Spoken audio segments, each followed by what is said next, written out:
Good morning, my friends, and my enemies, if you're bothering to listen too. I don't think they do, though. I'm not that important. Let me see. What was I going to do here? Okay.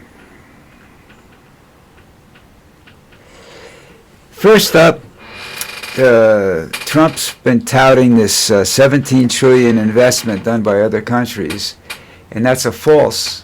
It's false. They're not even guaranteed that much. It's somewhere around 8 trillion or something like that, even less than that, depending on what's going on.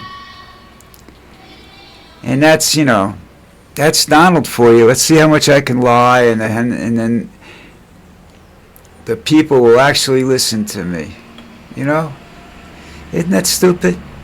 People will actually listen to him, believe what's going on, and what can I tell you? It's just stupid shit. But that's Donald. He gets away with that because people never. What I don't think the government understands this is that 90% of the people out there don't pay attention to the government. All they want to do is get up in the morning, go to work, come home, get laid, go to bed, start all over again. You know what I mean? Maybe have a drink, maybe watch some TV in the meantime, okay? Sundays they want their football. That's it, that's just the way it's going. There are a very, very small portion of people that are actually interested in what's going on in the world, and are willing to actually look at it and try to do something about it or improve it or at least comment on it in some manner, shape, or form. You know what I'm saying? Well, if you don't, that's what I'm saying. All right. Now, moving right along, for those of you that are actually paying attention to this, I don't know what I wrote there. But how many of you saw NFL Fight Night last night, huh? That was a pretty good fight, I'll tell you. And actually, I don't know whether they did it in the United States, but the internet kept it on from start to finish. And they replayed the start of it so you could see what happened. And this guy Branch, from what I understand, he needs to be gone. I mean, he's a good player, but he's got emotional issues, and he needs to be gone for as long as an anger management course takes, and until he's been approved that he's capable of functioning like a normal human being. And even though it's a violent sport, he can keep the violence to a minimum. Otherwise, I think he's just gone.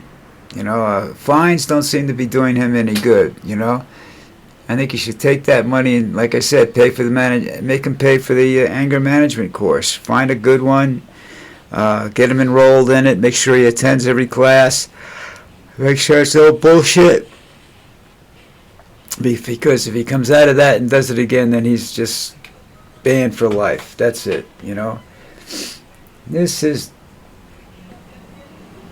what's been going on, What can I tell you?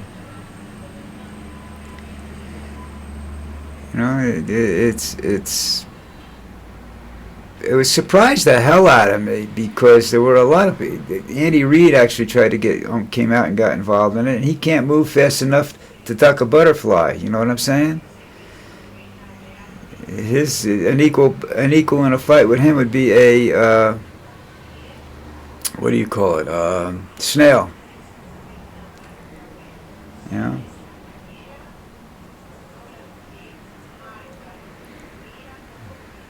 But that's part of what's going on today.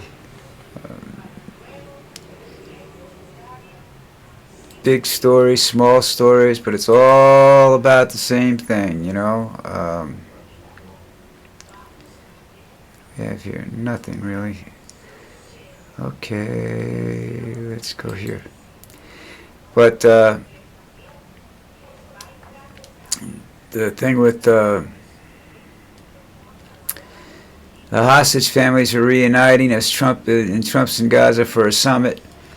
But then I read the article, Hamas asserts control in Gaza, targets alleged collaborators, or ceasefire takes hold. So there's a lot of people going to die because of this. Again, Trump's responsible for that, and he wants peace talk. He wants a Nobel Peace Prize. The kind of peace you're getting over there right now is not, you know. And I don't think that it's going to last very long. These two groups of people, they're not all Palestinians. It's Hamas in the United States and in Israel. They don't really like each other, you know.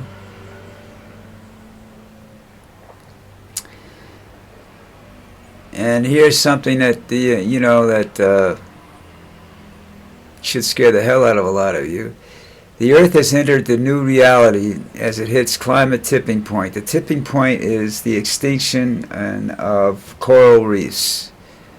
But Trump doesn't care about that, so he'll just say, well, we can go in and look for oil underneath those reefs. There should be oil underneath there, And meantime, the rest of the world's out there looking for other sources of energy because they don't want to be dependent upon the United States, Russia, Egypt, or anybody else.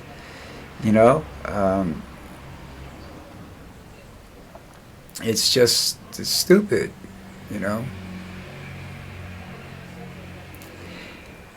And then going back to Trump, it's Trump is doing his taco. Trump is back again. 130% tariffs on Chinese. Now, wait a minute. I'm going to think about this, and the stock market goes up. From down 600 points, it's climbing back up. So this is Donald Trump manipulating the stock market for the benefit of his friends. I'm telling you, there's never been a more corrupt, sadistic government in the history of the United States. Probably in the history of North and South. Well, no, South America's had some real whack jobs. So at least as far as North America is concerned, there's never been a government like this before. And I don't understand. I really, how people are letting this happen.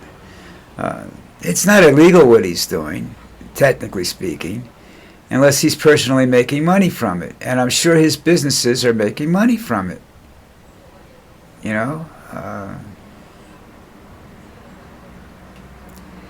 It's just, I can't believe the shit that's going on, and I'm fascinated by this whole deal, but it makes no sense. Every time he raises tariffs, he lowers them again, and he didn't even say he was lowering. He says he's considering it. He's considering it because China's got the precious metals, and if he wants them, and if he doesn't want to pay a fortune for them, he has to make a deal with China. It's not a question of China has to make a deal with him. All right?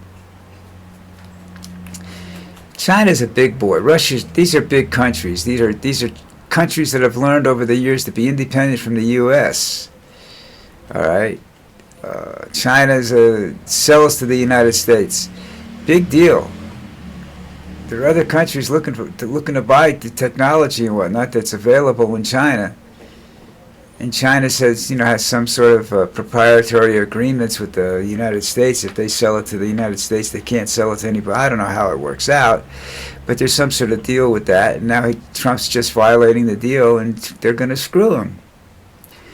He thinks he's make a deal, the art of the deal. First of all, the only time he gets to make a deal is when he's dealing from a point of power.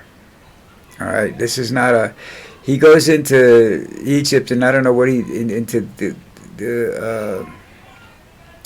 waited to try and make the ceasefire deal in Gaza until he realized that the Jewish people didn't want to continue this war, and so if he's got the Jewish people on his side, well, let's go stop this war now, and we'll be heroes. I don't know. It's, I don't know what happened to the big real estate deals everybody was going to make, when they kicked the Gazans out. So now I don't know what they're going to do, Are they going to let them stay there, the Palestinians there? I doubt it. Something's going to happen there. Always does. Trump is not a deal maker. The only deals he makes is that are successful are in bankruptcy court. And that's because somebody else is taking the heat for him.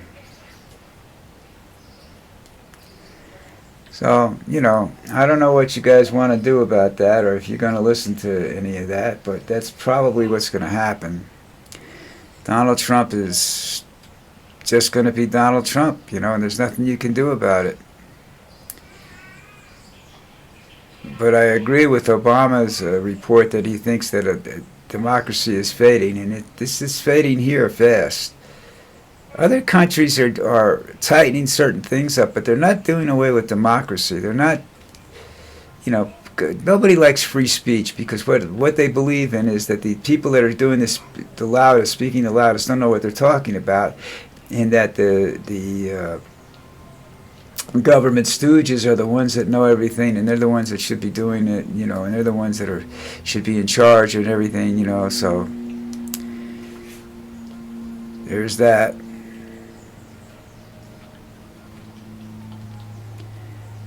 All right, what else is happening in the world? Anything? I don't know. Let's see. We had the football fight. The Giants won a game. I'll tell you what, that Baker Mayfield for Tampa Bay, I told you Tampa Bay is my team. And I liked Baker Mayfield when he was playing on Cleveland, losing games. I mean, he just had the energy. And they gave him a raw deal when they got rid of him, and he's making the league pay for that now.